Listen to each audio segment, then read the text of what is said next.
Looking around, I finally see I think I need a change.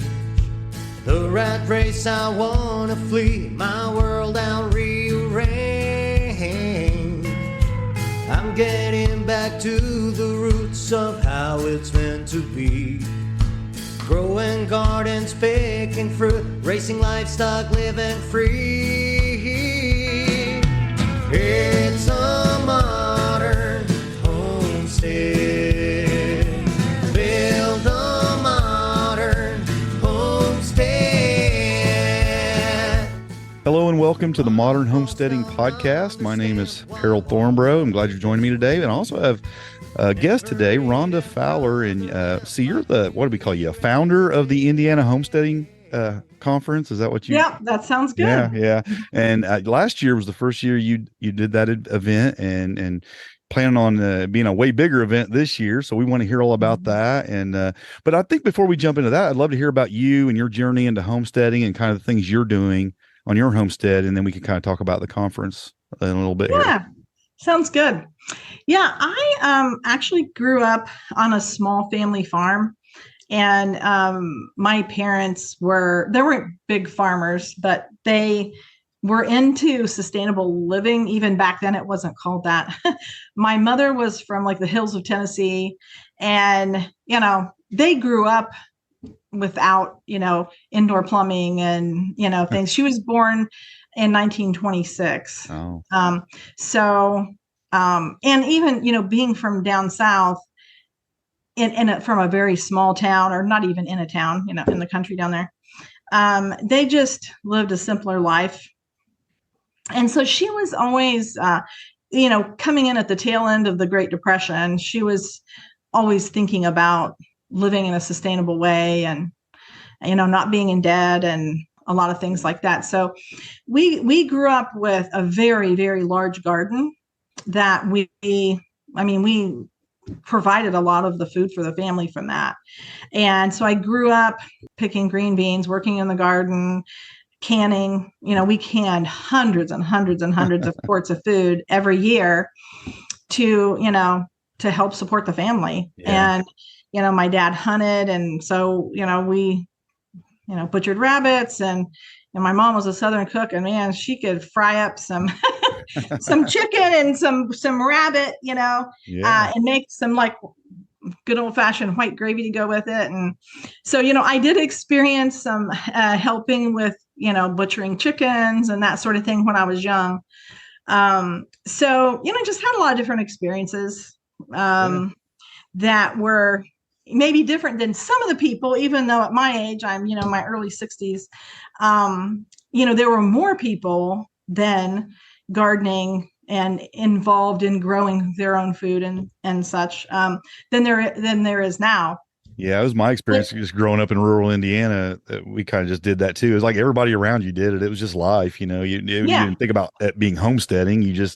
Everybody raised a few animals and had a big garden and put up some food and hunted and, did all those kind of things. Yeah. Yeah, absolutely. Although I think, over the years, there's definitely been a steep decline in those skills being passed down, to the generations. And I mean, even my husband and I, we went through periods of time for a long time when we were younger. We planted our fruit trees. We, had certain things that we held on to, and we had smaller, like raised bed gardening and stuff like that. And I did some canning, on a smaller level. But for years when the kids were younger and we were both working, difficult jobs, I had jobs that were high demand, like, I had told you I was a marketing director, and just jobs that required a lot of time and energy, and even traveling a lot and everything. So during that time frame, we just had very limited involvement, even though my husband grew up on a farm as well. We both kind of had a heart for that sort of thing. So, we started our nut orchard. We do certain things, along the way, but it was minor. But several years ago, I started pulling back from, working so much and everything, and really wanted to invest more of our time and energy into, I don't even know, 15 years ago or something, I started doing more research on permaculture food forests. just a number of different things. I started canning a lot more. I can a lot. That's something I love and enjoy. And I like to bake and, do things like that. I like to dehydrate food and, I just enjoy that kind of thing. And we grow things here. Like I said, I really got into the permaculture food forest and learning how to propagate some of my own plants, that the easier ones to propagate, like elderberries or honeyberries or, small fruits, unusual fruits like kiwis and things like that, hardy kiwi. So anyway, started just kind of getting more and more involved and really more focus on planting our permaculture food forest. What made you, sorry to interrupt you, but what made you what was the mindset on that made you kind of want to get back to that? You say you got away from it for a while, a little bit. What made you really want to dive back into it? Was there anything that was in your thinking there, that did you see something going on in the world, or was it just a desire to do it? Or, I think it was a combination of things. I think that we just got tired of being so busy and everything, and think, because we always thought, well, eventually we'll have time. Eventually we'll have time to do this, and we had moved to the country in 1998 thinking, okay, we've got our land. We're going to really eventually, have time to do this. And we just didn't have time. We didn't have time.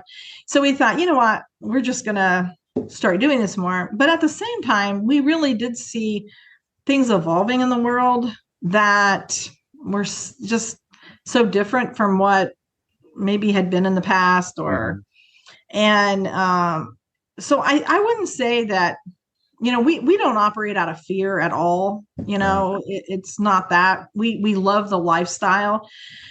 But there are concerns about, the way things are being done in the world these days and in our government and everything that I think do concern a lot of people, as far as where are things headed, do we have the same values that we used to have? And I think I started really recognizing, that I wanted to live closer to God's plan for things, because I feel like, my husband and I are believers and very passionate about our relationship with God.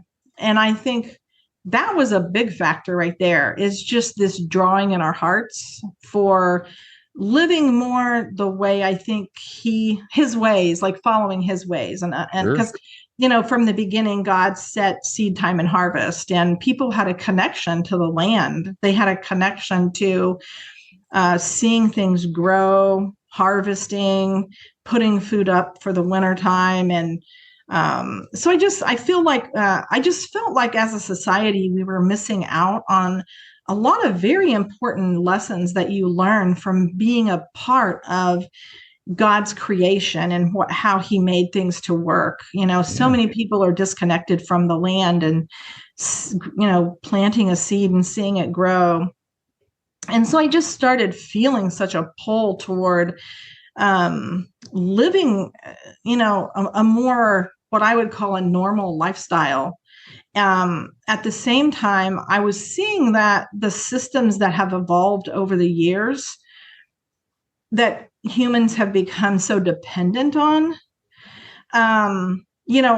God provided seed and the earth and things, to live. But now we have this artificial system, many of them, that we all live inside of, that we completely rely on. And it bothered me to see that so much of our food was coming from 3,000 miles away or something, And I thought, that just doesn't make sense to live for one thing, financially, to send your money clear across the country when you should be living locally. Food doesn't seem as healthy anymore. And it seems like not only, just the food system as a larger, what do I want to say, system monster, it has become so unhealthy, because the ag system, and and many times people get really angry at the farmers as if they're the ones who, is causing all this, but it's an evolution of things that I think has become really broken. So I guess it was a number of things that have kind of come together to really give me a passion for this issue. And one thing, I've really learned is that we all have to enter in at a different place with it, based on, our abilities, where we live, our age, our health issues, any number of things. But, the more I think we can connect to God's ways and more real living, like, the healthier we'll become in our minds, in our souls, in our, bodies, in our spirits.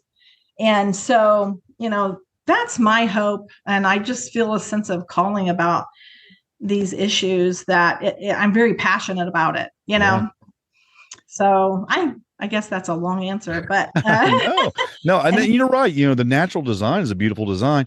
God set it up to, one seed. It's a system of abundance. You take it is. You get a ton of food from it. It's amazing.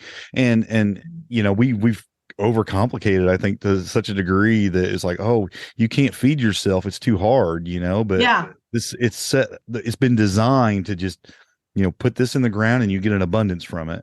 And that's 100 times what you plant, And I, it's interesting because this is something as well, like, I saw this video years ago, the DeVries family. Oh, yeah. Family. Did you see that?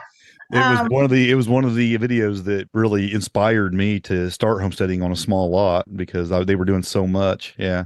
Anybody out there, if you haven't seen that, you should look up the DeVries family. They grew food and were self-sustainable on 1/10 of an acre. Yep. 1/10 of an acre lot is not very much. So, and they did, like, I don't know what you would call it. They tried one year just to see how much food they could grow. And they grew 7,000 pounds of food on 1/10 of an acre. And they had a lot left over to sell that they made money on, with that. I'll put a link to that, to the video that they did. It was a little like a documentary type video they did. Yeah. And, I'll put a link to that in the show notes for folks to check out. But yeah, it's amazing. Jules Gervais has since passed, but his family still carries on doing a lot of that work. They're still in the same little house and producing just a ton of food. Yeah, it's amazing. They're doing a lot there. They don't have any. There's no lawn. Every square inch of that place is production. But it is amazing to see what you can do on such a small area and produce an abundance of food. And it's not like, the big ag industry where, you're doing row cropping and all this kind of stuff where you're growing grains on a large scale or something. But, I think that's something that I'm so passionate about, is breaking the mindset off of people, because so many people are in this lack mindset. Yeah. And, the word abundance, that's something that has been a part of, like, my heart on this, is God's abundance. Yeah. Because in reality, if you come into agreement with the way he made things to work, instead of into an agreement with these breaking big systems that are out there, you really can live in abundance. But there's so many people don't believe that. And they have a different way of approaching things in life. I'm going to turn my phone down. But and I just really want to impart to people, you really can grow your own food on a small space. Yeah. And I know some of these big cities that are very compacted and people may just have a balcony or something. I know that's got its own special set of circumstances and challenges, but I think if people change their mindset and they at least start somewhere and come into agreement more and more with God's ways and, learn skills, it's amazing how much things can change, if you adapt a different mindset. Yeah. Even in an apartment though, like I grow in an aquaponic system and microgreens, and you can eat every day from those two systems, from doing a microgreen setup and a small fish tank aquaponic setup. I can eat from that. I don't eat every meal from that, but I can eat from that every day. Yeah. And you could do that in an apartment, which is amazing. Yeah, it is. So a lot of people just, I think, aren't aware of how much you really can do. Yeah. I mean, that makes an impact. Absolutely. Which that leads us to the Indiana Homesteading Conference. Your heart obviously is to convince people that they can do something where they're at. And I think that's probably was part of the inspiration for putting on this conference, right? Yes, absolutely. Yeah. It really, the mission, I felt was just to help people, again, reconnect to God's ways, learn more sustainable living skills, become more resilient. Because I think we need to disconnect as much as we can.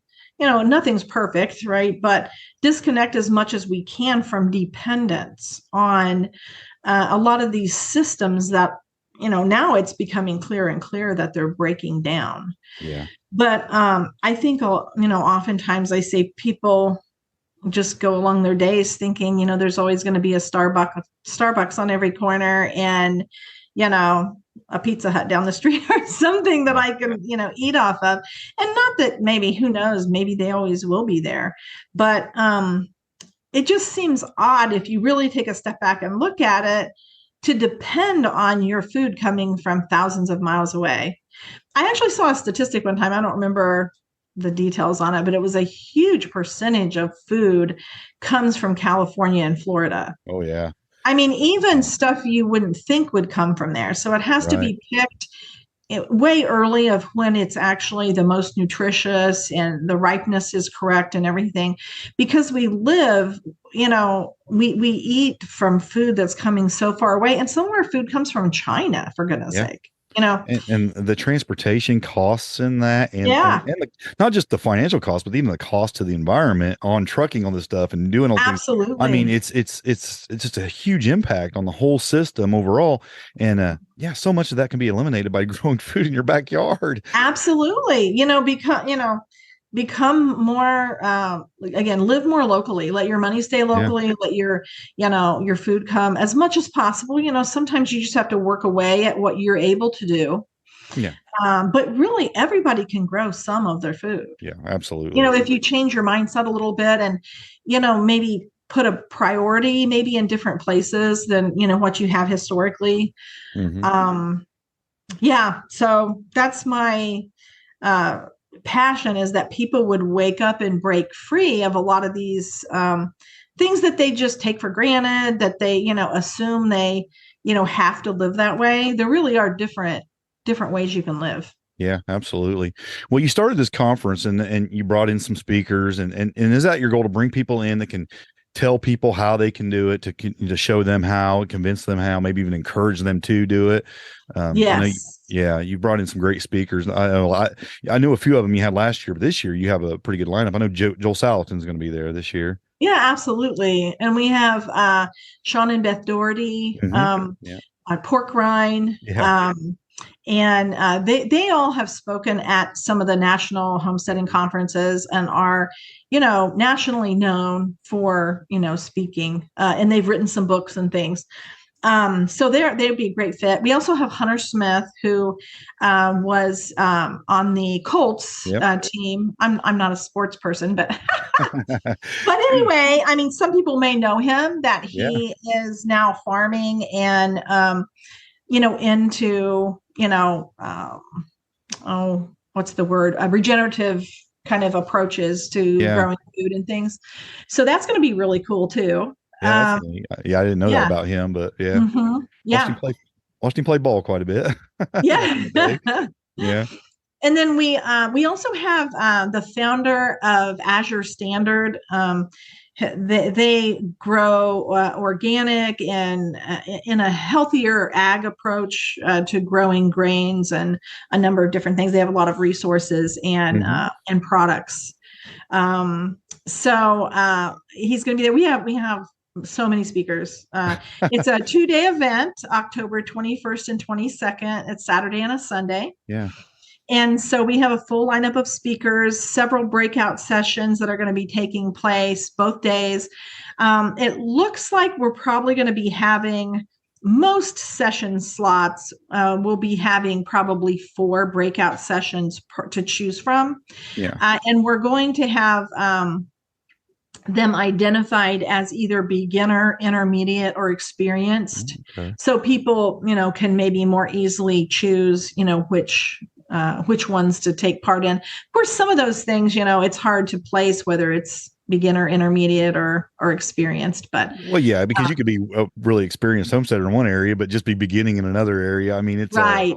Yeah, right. yeah, and a lot of your speakers are just everyday average homesteaders. There are people out here just Absolutely. they're just living the life. They're not world renowned, or they're not famous for being speakers or Right. anything. But they have a message too, like you, like me. We Absolutely. they got something to say about what they're doing, and I find a lot of encouragement in that. I mean, people who are just living the life. I do too, and they're out there, doing the work. They've tried the different gardening methods, and they can speak to to so many things. So yeah, I really value that. And I value just everybody's experience and what they've done. And so yeah, it's super fun. We got so many neat people. You would not believe the number of just amazing people that I've met just in the last few months that just have a heart for the work. And people who have a passion for homesteading are some of the best people in the world. I mean, they really do care about people living a healthy, self-sufficient life. They want to help people to do it. I mean, it's a spark inside them that they want to just flame that fire and let it go everywhere. And I mean, I have them on the show all the time. We talk to people all the time, and it's just amazing to hear their heart for that. They really do want to see that happen. Yeah. One thing that is very important to me is to, I guess, instill a desire for people to develop community around, homesteading, and to be able to connect with people at their local level. So last year, one of the things that we did was regional community breakouts, community building. We had an extended lunch hour. We're going to do this again on Saturday. We'll have an hour and a half for lunch, so people can grab lunch and then go to their region of the state. And this year, we're really going to try to do a lot of outreach in adjacent states to Indiana as well. So we may have some breakouts that not only encompass the different regions of Indiana, but the other states, would have a breakout as well. Yeah. Yeah. So, I think that it's so important to make these connections locally because, I'm often on a lot of these Facebook forums and stuff, and, you'll see people ask a question, and it's like this huge question that, it's got nuances to it, right? I mean, you can't just, explain it, because it really depends on where you live, what your soil is, what, I don't know, what kind of chickens you have or whatever it is. And this is one that's kind of funny, but, you see things like this, I'm on one of the foraging sites, and every year in the spring, somebody posts a picture of what is this? And it's pokeweed. Yep. And then some people will say, yum, poke salad. And I'm like, oh my gosh, don't you think you need to put some context with that? Because, poke salad if you don't know the time to harvest poke and all this and how to use it, you can really get sick bad. Oh, yeah. I mean, it's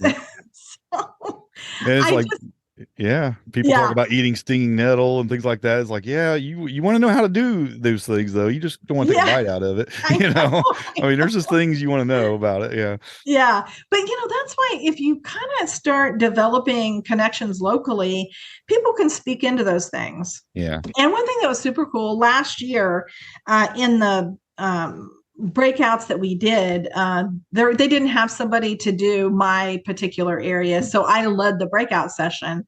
And so that everybody, it was really a cool connecting time and stuff. But one of the gals in my breakout came back that night and started a Facebook group for our county, because she actually was in my county. I hadn't met her before. And there seemed to be a lot of people from my county that happened to be in that group. Anyway, so she started a Facebook group, and just that was the very last day of October last year. There's already 145 people in our county-based homesteading group. And we've already had two breakouts. We're going to do quarterly meetups. Oh, that's great. But we're having extra things too. Like for years I've done like canning classes and different kinds of classes locally, just at my local like Lions Club. And so like I already did like a pressure canning lab, with that group. And we've had a gardening class. We have a wild edible medicinal type walk thing coming up soon. That's really neat. Yeah. And then, like I've had people over to my house and said, hey, if I'm going to be pruning, if you want to learn how to prune fruit trees, come over, just things like that. You're not just trying to get some free labor. No. Yeah. There you go. Yeah. But, so, the thing is like people are sharing and asking questions like, where can I get compost in our county? And like that kind of information sharing is so helpful for people, especially for beginners, but even people who've been doing it for a long time. You need to know your local resources. Yeah. And you're right. That is probably the most valuable thing that come out of this, because you make those connections. Who are your neighbors? I mean, these are people that live really close to you. And if there's a need, those are the people who can meet it, and vice versa. If they have a need, those are the people you can reach out to and be a helping hand to as well. And you guys can learn off each other, and it's convenient because you're close.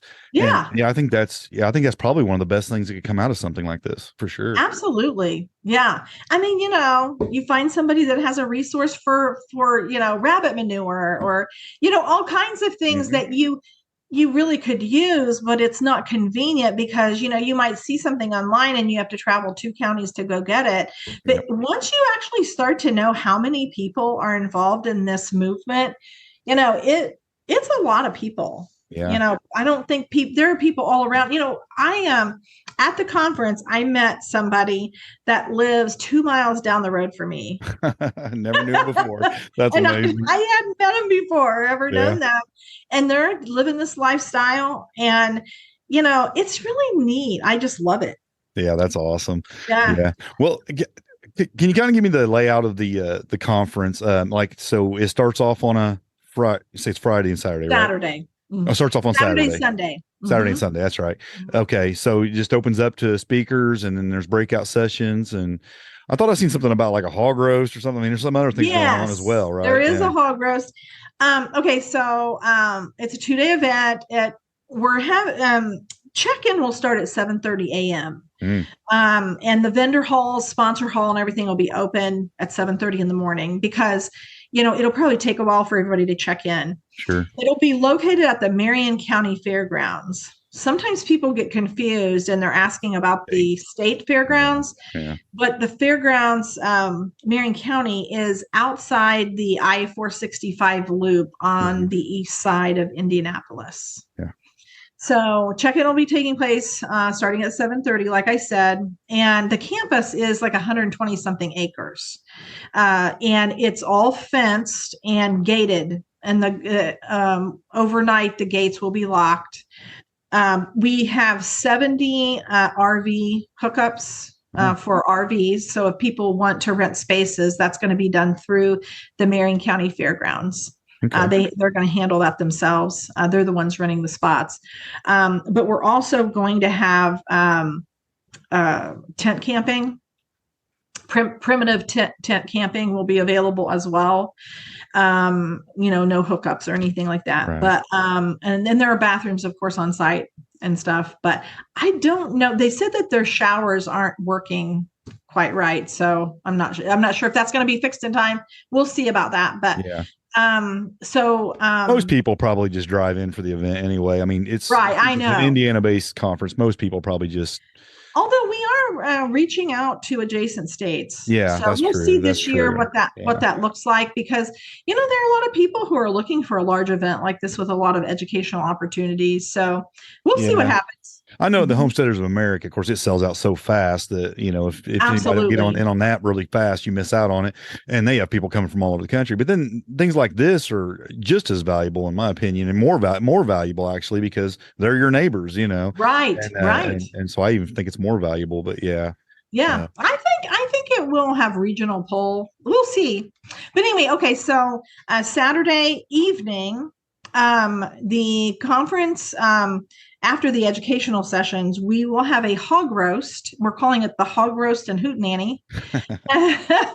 We'll have a band there, a live band, and the food, the hog roast, is being done on site by one of our sponsors called the Overgrown Pastures, and they locally source all of their meats and their food. And they have very high quality food. The food truck owner that does this was a chef, and so we're super excited about that because I think it's going to be great. Overgrown Pastures is the name of that. They have a food truck, but they're going to be bringing their pig box and roasting the hog right on site. Which will smell really good on Saturday. Everybody walking around hungry all the time. I know. But we'll have food trucks there during the day for people to be able to eat on campus, because there are places that are 5 minutes up the road or something, but the location is kind of there are like kind of farms on parts of the sides of the fairgrounds, and it's it's not way out, but it's not like super handy. It's not like, right, the block over, there's places to eat. Right. But so anyway, we'll have some cool food trucks, and then the hog roast and hootenanny. The ticket for the hog roast and hootenanny is a separate ticket. So just people be aware that you can see when you go on the website. Yeah, I was looking through the packages there. It's kind of got some different setups for buying the tickets. Yeah.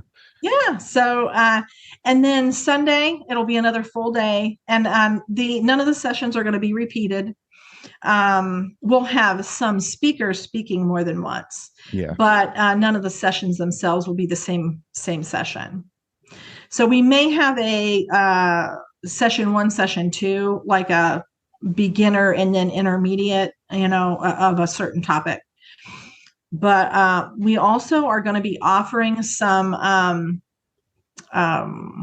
demonstrations of certain things on campus, maybe quick things that people can see, like, mushroom logs, or, demonstrations of certain things. And then we're going to have some more intensive workshops. We don't have those listed yet with the specifics. Those will be a separate ticket. Okay. For example, Joel Salatin is going to be doing a butchering workshop. I don't know if you have seen him talk on that, but he is going to be doing a hands-on butchering workshop. And that'll be a much smaller group of people where you get more intensive training. Yeah. So there are things like that. And then Doherty's are going to be offering an intensive workshop as well.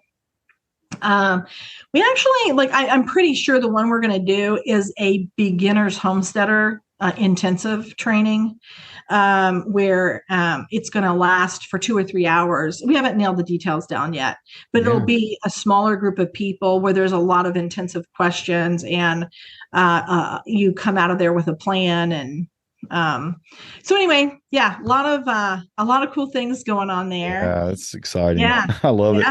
Yeah, it's just fueling the fire. You are. It's just going to go crazy here in Indiana now. Yeah, I agree. And I just think that there's already so much interest. If people, once people become aware, and I think it's going to be super fun too. I love the aspect of us doing these community building breakouts and stuff, but my hope is it'll be kind of like a cool, almost fair-like feel to it too, because we're going to have the food trucks, and the way that the fairgrounds is laid out and everything. We're just going to have a lot of fun things. We're going to have face painting for the kids, farm animal face painting. We have also this year we call them the junior homesteaders classes. Oh yeah. For kids 5 to 12. So that's a cool addition this year too. A lot of neat things. So Yeah, it I sounds think like it's going to be cool. super fun. And, you're going to smell that hog roasting out there in the food trucks. And, we're going to have lemon shake-ups and, just a lot of fun stuff on the campus as well.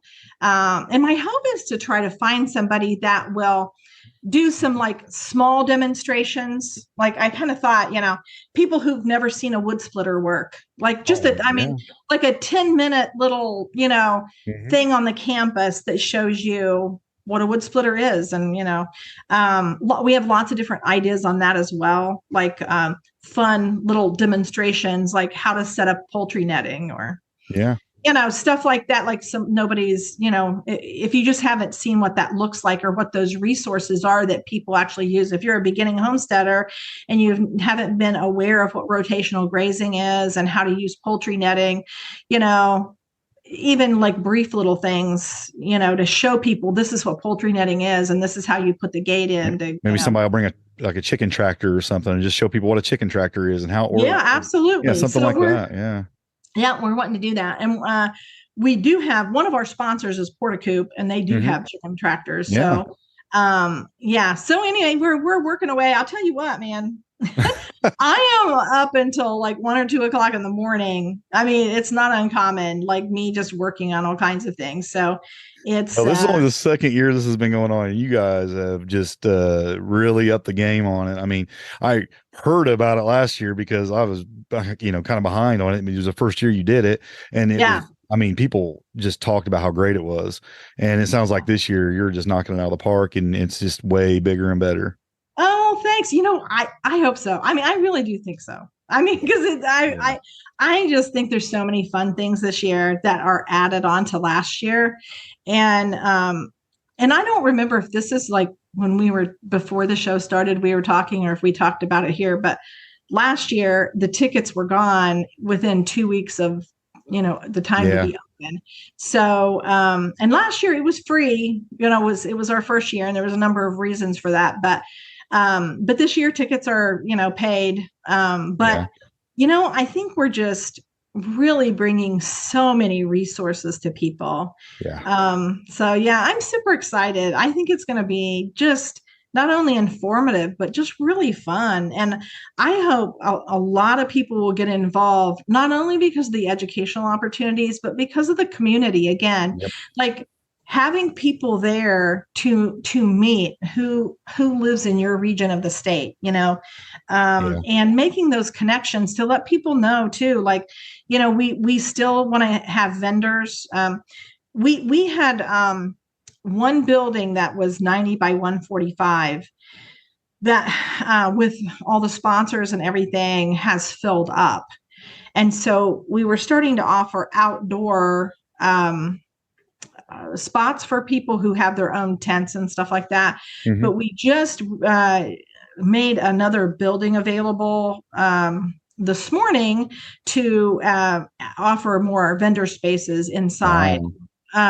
So anyway, I think, and also Mother Earth News is coming. Yeah. And they're going to have a 6,000 square foot space with a bookstore, a large bookstore, and a lot of other type of resources and materials and things that they're going to bring to the conference. Nice. So. Yeah. I seen Layman's was a sponsor too. Are they going to be there doing anything or are they just sponsoring it? Yeah. They are. Yeah. And, we actually, I haven't updated this because we just, finished some things today, but Azure Standard is going to be there as a sponsor. We have so many sponsors. The main poster that we're putting out, it only has the top levels. You fit them all on there. No, we can't. Like the page is already so full as it is, but we have a lot of sponsors coming. And one of the others is Rural King. We have Plain Values Magazine, which is a magazine. I don't know if you've seen that, but it's a homesteading magazine, and they're going to be doing a ad for us in their magazine. And so anyway, we have lots of connections developing. So many. It's really cool. Yeah, you're doing some great things there, and it ain't just you. You've got some people helping you as well. That kind of keep you going, Absolutely. and this is a big event, so it's bigger than one person, of course, that can It handle it. But you is. did a great job. Absolutely. I'm glad that you were inspired to get it started and do all this. I mean, I think the education that people can gain from this, the inspiration people can gain from this, and the community that they can gain from Absolutely. this is so worth it. And anybody that can go should go, I think, because even if you're, whether you're homesteading or you're just interested in homesteading, because I think this could be the catalyst that kind of gets you going. If you're just right on the Absolutely. fence, maybe. Yeah, and two, just the awareness, because when you go to something like this, you really get exposed to so many ideas you wouldn't have thought of necessarily, Yep. of Yeah. ways that you can plug in. Like, for example, you mentioned growing microgreens, Hmm. or so many things that you might not think of as homesteading, but really is a part of Sure. homesteading. Absolutely. Yeah. And you get exposure because you see all these vendors that carry all these different products that you never thought, like, oh wow, I could use that and that would make my life easier. Or Yep. you meet people in your local area that has resources that you thought would be difficult to find, but because you made those connections, you know where to find your rabbit manure for your garden or whatever it is. Yeah. Mm-hmm. Absolutely. Yeah, that's great. Well, I think like you're doing some great things. People can get really, I can find all the information at indianahomesteadingconference.com. Mm-hmm. I'll make sure I have a link in the show notes for that. And yeah, I mean there's going to be a lot going on. I was just looking at the website right before we jumped on the meeting here, and just amazing. I mean, I can't believe it's only the second year for this thing, and you've got as much going on as you do, and it looks like it's going to be a lot of fun. And I think people would have a lot to gain from it, from being there. And Mm-hmm. yeah, I think it's encouraging, and I'm glad you're doing it. I mean, somebody has Yeah, to do it, thanks. so I'm glad it's you. Yeah, I know. Well, for years, years, my husband and I, we talked amongst each other, oh, we really want to go to a homesteading conference sometime. It would be so cool just to connect with like-minded people, Yeah. learn a lot, like learn about, tools that are available or whatever. And there wasn't anything close by. I mean, it Right. would be a Yeah. major thing, and we were in busy jobs and stuff. It would be a major thing for us to travel and be Yeah. gone so long and everything. And I thought, why isn't there one of these in Indiana? It seems like people from Indiana, especially, are more connected to growing, Yeah. farming, things like that. But there never was one. I- So I'm I'm happy to see them popping up just all over the country, because that has been a they barrier for a are. lot of people, because homesteaders are busy and you got animals and it's hard to break away for several days. You can break away Absolutely. for one or two and get somebody to watch your farm for you or whatever, but it's hard to get away for 5, 6, 7 days sometimes, to go travel halfway across the country to a conference or something. But yeah, when it's set up like when it's close to your house, I mean, you can just drive over for the day, Yeah, right back. absolutely. And I love that. Yeah, I'm so glad you're doing it, because you're right. There wasn't anything in Indiana Mhm. for so Yeah. long, and I've Yeah. seen there's a couple of them this year, different ones, but yours, I think, is the best. I just have to Yeah. say. Oh, well, thank you. Yes, things have been popping up lately, like around the state and other states. Hmm. Yeah, it's pretty cool. I think Yeah, that, the movement's growing for sure. like you said, I mean, I don't know if we talked about this off air before or not, but or if it was after, but I think that we were talking about Joel Salatin's book, Yeah, the Homesteading Tsunami. That's what it was. That even before COVID, there was a real increase in interest in yeah, this kind of thing. But after COVID, I don't know. I just think it really set a lot of people off into thinking about being more resilient and yeah. more, sustainable in their living practices. And maybe even more healthy too, because there was a lot of Absolutely. sickness and things, and people thought, I want to just get my body healthy, and good food. I mean, it Yeah, does. It literally absolutely. grows on trees and in your Uh-huh. yard and everything else. So, it's great if you can just take advantage of that, and not, you get this nutrient dense food and that you can grow yourself. And people are just, you're right. I think people are just really interested in that. There's 100 reasons to get into homesteading, and people are just finding the ones that fit them. And Absolutely. yeah. And that is something that's so important to me, is just for people from all walks of life Hmm. to think about entering into, homesteading, with wherever you are. And again, I don't remember if this was before or after we talked about this, but like for me, my husband and I are in our 60s, and we have some, we're not as spry as we used to be, and whatever, but so we can do certain things that really fit us. But there are those issues, your age, whatever, where you live, what your background's been, what you like, even what kind of food you like or whatever. But there are ways everybody can enter into learning how to produce more of their own food. I agree. And, you're not going to be able to do everything. Even very experienced homesteaders, you're not an island unto yourself. You still can, but maybe you can meet other homesteaders. This person likes to grow meat birds, and I like to grow fruits and nuts, and I can teach people how to can, and they can teach me how to butcher a rabbit, or whatever.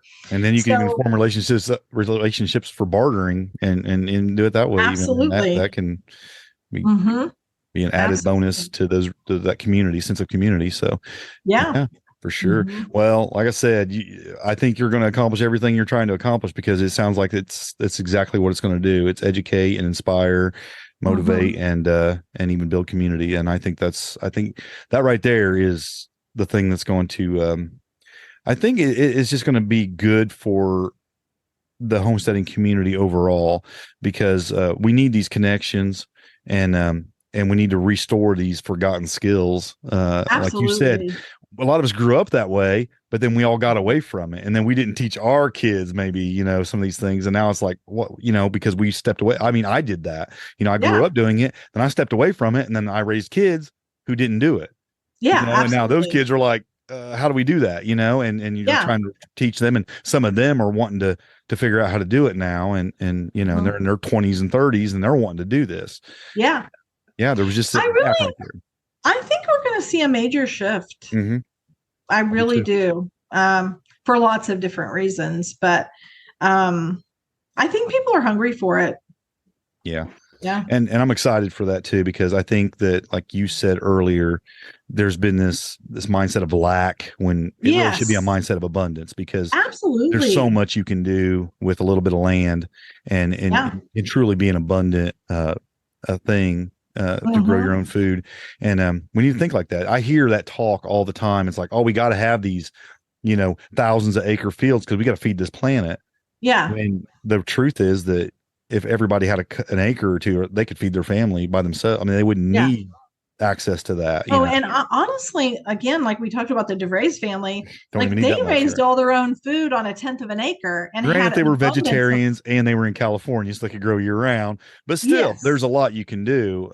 You could grow a majority of your food. But there's a lot of things that people can do that they just don't even think about, like mushroom logs, or you can add to what you have. And if you know how to preserve food, and if you know how to can or dehydrate or whatever, you and grow microgreens for greens through the winter. And I've got some arugula out here that survived all winter with no cover. I was out walking my garden this morning, and there was kale that survived that winter. And we had a pretty brutal. There was some really cold. We had a really cold few weeks there. Absolutely.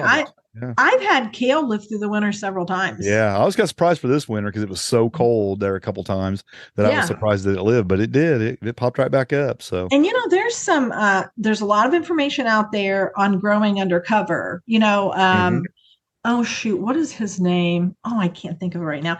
But anyway, he grows in Maine under 2 levels of cover. So a greenhouse with oh shoot, what's it called?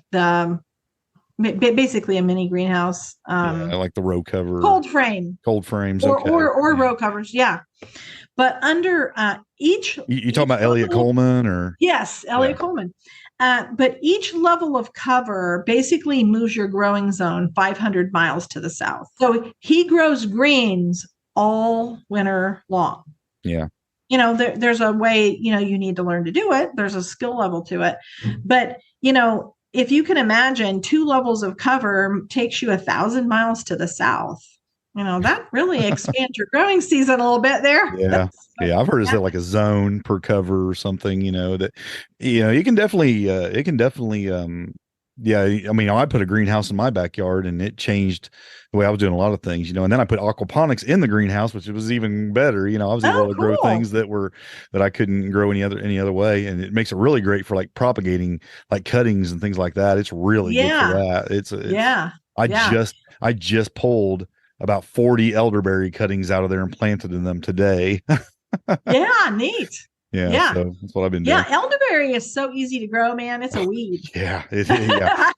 You don't really need aquaponic system. It just makes it a little quicker. It pretty much just stick the stick in the ground and it'll go. Oh, I have about a 90% success rate of just taking a cutting and stick it in the ground. As long as you don't wait too late in the season, you need to do it before it's leafed out. But yeah, it's kind of an amazing plant. Yeah, I have a few things like that around here. Comfrey is another one. I grow a lot of comfrey for animal feed and fertilizers and things. We grow a lot of comfrey. Yeah. Yeah, just everywhere. You can it's so easy.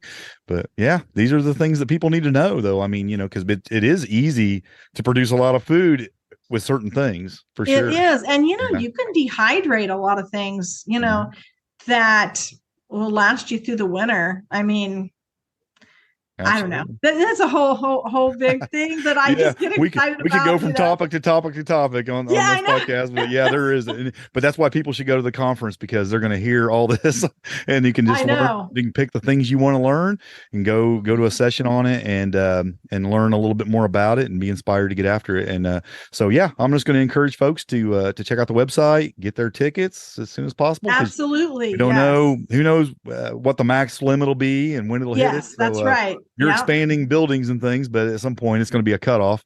So get your tickets soon and be part of this, because I think it's going to be pretty special, and it'll be nice to meet some neighbors. I think that I'm sure there's a lot of folks real close to me that I don't even know that are doing it. Oh, I'm sure. And I would like to know them. I really would. Yeah. So that's cool. So and if there's any way that you guys know of that, we can kind of get the word out. I know that you're helping us get the word out, but absolutely, any groups like that, we'll grab the poster or the Facebook post or whatever and share it around so that people are aware.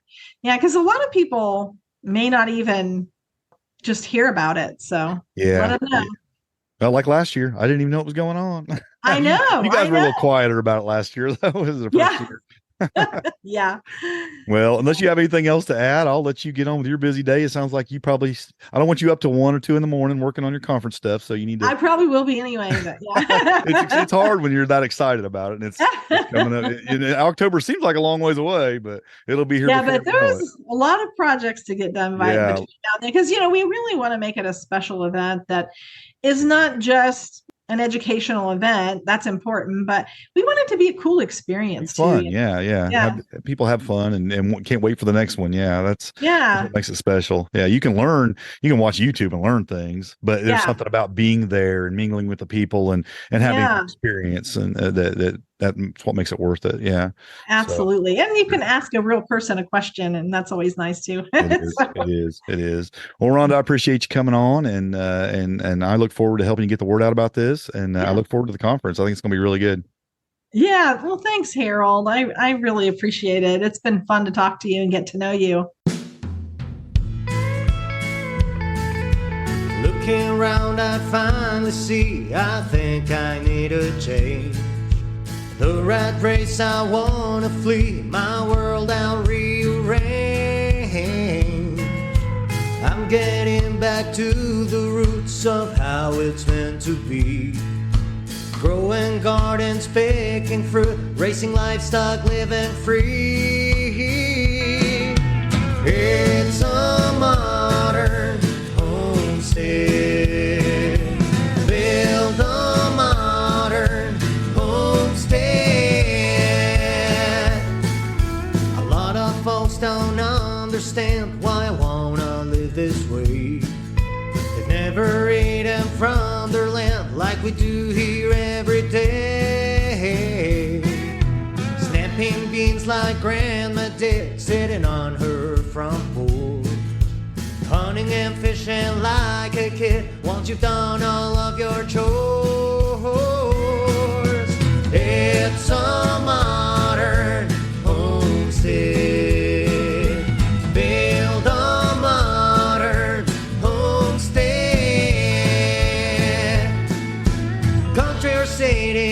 there's a way to make this change. You gotta start today.